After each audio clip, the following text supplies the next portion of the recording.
Fred Richani of TSC News, staying alongside our old friend Mike Kingston of Headlocked Comic, author, creator. He has got a gigantic line, as usual, as is the case every NYCC. Mike, how's 2019 treating you?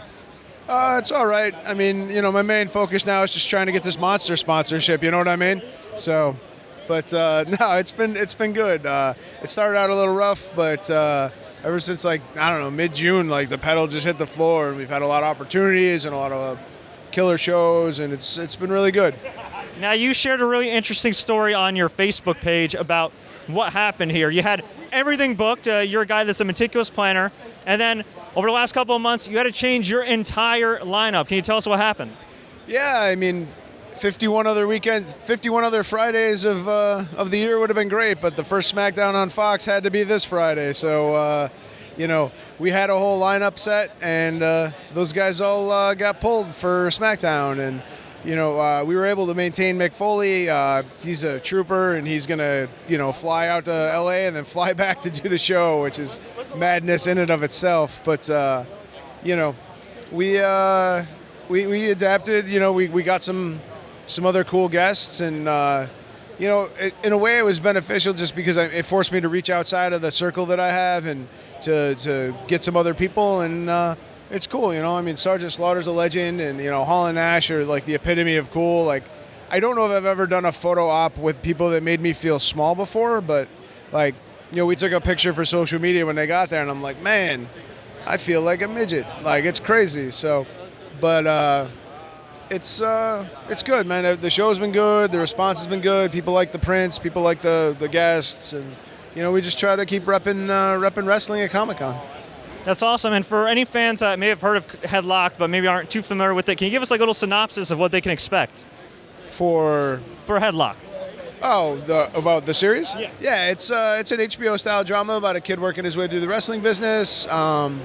We've actually got Volume 4 coming out. Jerry Lawler does the covers to it. The interiors are done by Mikel Molapola, who's a Samoan wrestler from New Zealand. So not only is it a book about the art of wrestling, but all the art is done by actual professional wrestlers. We've got Volume 4 is gonna be finished next week, and that'll be out momentarily.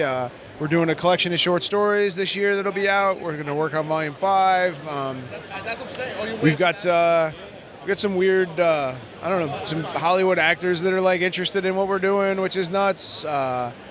It's been crazy the past, I don't know. It's funny, for years, I've been beating the wrestling drum, and Comic-Con's kind of by myself, and now it's blowing up a little bit, you know what I mean? But it's nice to see, so it makes me happy. And for those that don't know, you've had a number of pro wrestling contributors over to your books, but the man that really kicked it off for you was Jerry the King Lawler, and it's pretty incredible. I believe the dude is the ripe young age of 70 years old. He recently got cast on Monday Night Raw as an announcer again alongside Dio Madden and Vic Joseph, and he's still got it. It's pretty incredible, and this guy's overcome a lot of tragedy, a lot of near-death situations, a lot of wrestling retirements where they take him off TV. Maybe they feel like he's too old, and here he is, 70 years old, back in the swing of things, doing his thing, also doing some great work with you. Can you just talk a little bit about Jerry Lawler, the person and the performer, and how he's able to just cheat death over time? Jerry's amazing to me. I think that he'll never get the credit that he deserves for what he's brought to wrestling in this day and age. People don't realize, but almost everything that's sort of staple of what you consider modern wrestling, they did in Memphis first. Andy Kaufman had to go to Memphis because nobody would do the celebrity tie-in thing. You know what I mean? Obviously that became legendary, but he had Adam West on in Memphis as Batman. He had guys in monster masks wrestling as monsters. All this stuff that these entertainment concepts, and then 90% of ECW was right out of Memphis. So it's been really cool to me that a lot of people just know him as as the puppies guy or whatever, but to me, he's one of the greatest performers. He's one of the greatest creative minds. To be able to have him do what he's doing for me is awesome. And people know him how they know him, and I know him, obviously very differently. We go to art museums, which to me is amazing. You know what I mean? People don't necessarily would think about that, but I've been to more art museums with Jerry Lawler than any other person on Earth, and I think that's I don't know. I always kind of wish people would know him like I know him, you know what I mean? Because, when you see people on TV, they just sort of, you assume that their persona is your persona, but, knowing so many guys, like, you know what I mean? Like, it's just different. And, but he's a good dude, and he's a creative dude, and, he changed my life by being a part of Headlocked, and, I'd step in front of a bus for the man if I could. Well said. Now, you and I have both been around a lot of different wrestling veterans, legends like Jerry Lawler. Had the pleasure of calling some of these guys our friends.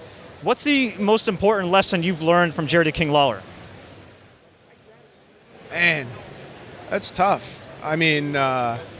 He's definitely taught me a lot about wrestling, a lot about storytelling.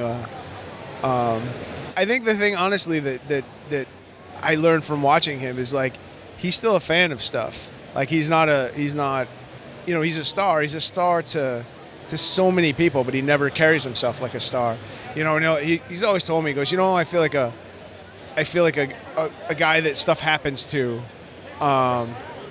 And, we'll go to Comic-Cons, we'll be in the green room and we'll mark out for celebrities, and, we'll run through the convention and, looking at art and stuff. And, you know what I mean? He still likes what he likes, and he's, and everybody's seen it. He's got like a Coke collection, and he's got Superman stuff and whatever. As famous as the guy is, and he's been famous way more of his life than he hasn't been famous.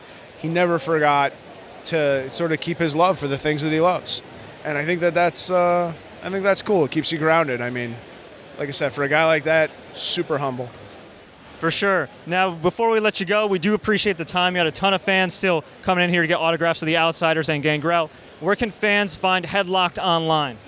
All of our social media is Headlocked Comic. Our website is headlockedcomic.com. Then Facebook, Twitter, Instagram, the whole 9 yards. Our YouTube channel. We've got some exciting stuff coming up. 2020, we've been doing, I feel like we've been growing, but I think 2020 we're going to blow the doors off. So, if you haven't been on board, maybe now's the time to get on board, So come join our little mad world of nonsense and wrestling and comics, and it's fun. We got cookies.